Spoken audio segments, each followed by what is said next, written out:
couple days ago, I was out getting McDonald's and there were a couple cars in front of me.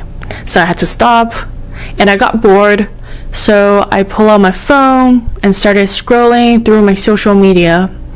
And a post from someone I know caught my attention. So this person from this post, he painted his newly bought Tesla baby blue because they found out in their baby shower that they were having a baby boy. And that post got me emo for probably 2 seconds. There seems to be such a thing called timeline that's constantly casting over our head. Those who around us who seem to be on timeline are usually seen as lucky or the model individuals. For example, I myself can be deemed as someone who is not on the traditional, conventional, societal timeline. After I graduated my college, I decided to continue pursuing academia. That has put a lot of pressure on me and really got me thinking about my choices. Because we're all social animals, it's so hard to separate yourself. It's not a healthy habit to constantly compare yourself with others.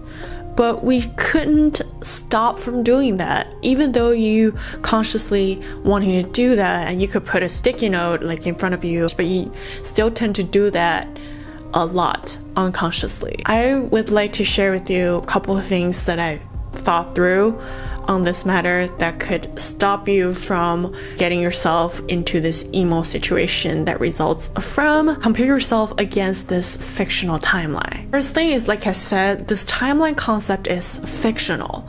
It does not exist. Why? Because time itself doesn't exist. And we created time because human lives are finite. We only live for now, let's say like we only live around 100 years.